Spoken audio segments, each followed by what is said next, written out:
다음과 같은 증상 있는 분 있으신가요? 첫 번째, 무월경 증상. 두 번째, 여드름, 수염 등의 남성화 소견 또는 혈액 검사에서 남성 호르몬 증가 소견. 세 번째, 초음파에서 특징적인 다낭성 난소 소견. 위의 세 가지 중에 두 가지가 있다면 다낭성 난소 증후군을 의심해 보셔야 합니다. 당신의 난소는 오늘 어떤가요? 네, 라디오 특진 오늘은 우리의 삶을 한 방으로 지켜줄 한의사 김정호 원장님과 함께하도록 하겠습니다. 원장님 안녕하세요. 네, 안녕하세요. 네, 가임기 여성분들에게 흔하게 발생하고 있다고 말하는 다낭성 난소 증후군. 이 도대체 왜 발생을 한다고 보세요? 제 개인적인 의견보다는 이 의학적인 얘기를 좀 해드릴게요. 역시 그 여러 질환들의 원인을 이렇게 찾다 보면 항상 귀결되는 말이 있어요. 어떤 거죠? 뭐냐면 뚜렷한 원인을 알기 어렵다.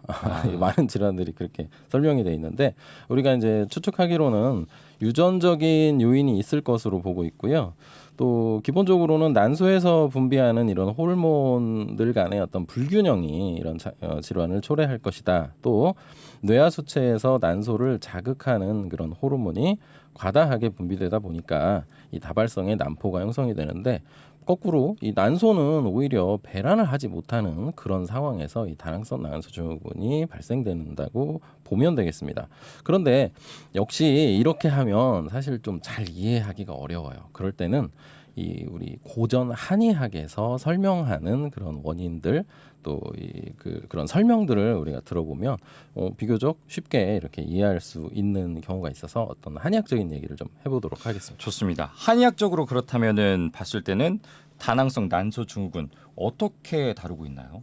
우선 한의학에서는 이 다낭성 난소 증후군이라고 하지 않고 이거 자체가 첫 시간에 얘기해 드렸듯이 불임, 여성인데 임신을 하지 못한다든지 또는 생리가 정상적으로 배출이 되어야 되는데 대단히 드물다든지 또는 굉장히 오랜 기간 동안 생리가 나오지 않는다든지 이러한 그 증상들이 있을 때에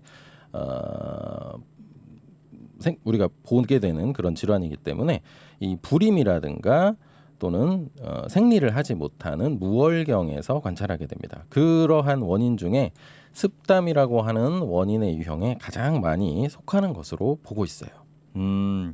습담. 네, 언뜻 좀 이해가 되는 것 같기도 하면서도 그렇죠. 막상 좀 추상적이지 않나 이런 느낌도 들긴 하는데요. 네, 그래서 네. 이제 그 다낭성 난소 증후군의 한의학적인 원인 중에 가장 많다고 하는 습담부터 조금 얘기를 해드릴 텐데요. 물론 다른 원인들도 있어요. 네. 이 습담이라고 하는 말은 우리 말 그대로 우리 몸이 습하면서 담이 많이 껴있다라고 생각하면 돼요. 그러면 습한 몸이다라고 하면 순환이 되지 않고 무거운 상태를 나타내는 것인데 이렇게 비유적으로 한번 얘기해 보면 두꺼운 겨울철 옷을 마르지 않고 빨았는데 마르지 않고 물이 촉촉하게 젖어 있는 상태로 몸에 입었을 때 어떤 느낌일 것 같아요? 아, 굉장히 찝찝할 것 같은데. 그렇죠. 네. 아주 습하고 몸이 무겁고 막 그 둔하고 그런 느낌이 들겠죠. 아주 불쾌하고. 그렇죠. 바로 네. 그 상태가 습입니다. 습. 우리 네. 몸에 습이 끼어 있다 이렇게 말하는 건데 여기에서 이런 습뿐만이 아니라 담까지 형성되어 있는 걸 말해요. 그러면 담이라고 하는 것은 뭐냐면 우리 몸에서 각종 신진대사의 기능을 수행하는 과정 중에 노폐물이 발생하거든요. 그러한 노폐물이 몸의 기본적인 노폐물을 처리하는 과정에 의해서 처리되고 분해되고 배출되지를 잘 못하고 몸의 각종 기관 또는 뭐 신경계통 또는 혈관계통, 임파선계통에 이러한 그 노폐물들이 가득 끼어 있는 상태를 우리가 담이 있다라고 표현하는 거예요. 그러면 자 보세요. 네. 충분히 젖어 있는 무거운 그런 습한 그런 옷을 입은 상태에서 몸의 내부의 장기나 내분비 기능들은 제대로 수행하지가 못하고 노폐물들이 많이 껴있다. 그러한 몸이라면 어떨까요? 당연히 이제 뭐 자연적인 현상이 이루어지지 않겠죠. 네, 일단 몸이 무겁고 또 여기저기 쑤시고 아프고 뭐 아픈 맞아요. 게 네. 여기가 아팠다가 저기가 아팠다 이렇게 돌아다니는 것 같고 또 관절도 아플 수 있고요.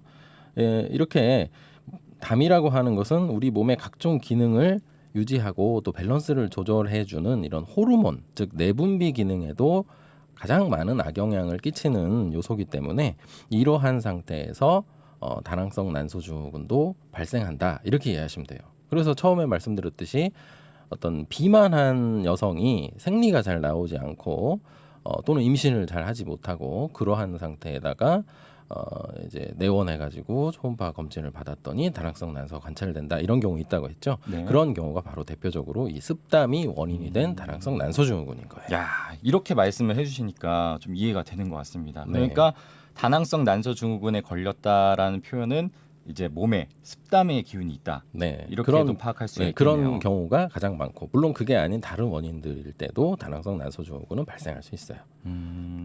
구체적으로 역시 이렇게 예시를 들어주니까 네. 확실히 좀 이해가 되는 것 같습니다. 네, 맞습니다. 그러다 보니까 이 어떤 배란에 장애가 생겼다라고 하는 것 자체가 굳이 꼭 어떤 난소만 우리가 주목할 게 아니라 사실상 우리 몸 전체에 각종 기능 기관들 또는 내분비 계통이 전체적으로 밸런스가 무너져 있고 균형이 무너져 있다 이렇게 보면 되겠고요. 그러다 보니까 어떤 국소적인 어떤 병태에 집중하기보다는 우리 한의학적인 치료라고 하는 것은 머리끝에서 발끝까지 몸 전체를 좀 살펴보려고 하는 그런 그 지향점을 가지고 있는 거예요. 알겠습니다. 이렇게 라디오 특진에서 다낭성 난소 증후군에 대해서 다루고 있는데요. 네. 이 가임기 여성분들에게 흔하게 발생하고 있다고 합니다. 무혈견 증상이 있을 수도 있고요. 초음파에서 뭐 특징적인 다낭성 난소 소견이 있다든지 여러 가지 이런 현상이 있는데 한의학적으로 봤을 때는 습담의 기운을 주목해 보셔야 된다. 이렇게 말씀을 해주셨습니다. 네. 무엇보다도 한 부위를 볼 게 아니라 몸의 전체적인 부위를 봐야 그렇죠. 된다. 이것이 바로 한의학의 원리라고 할 수가 있겠네요.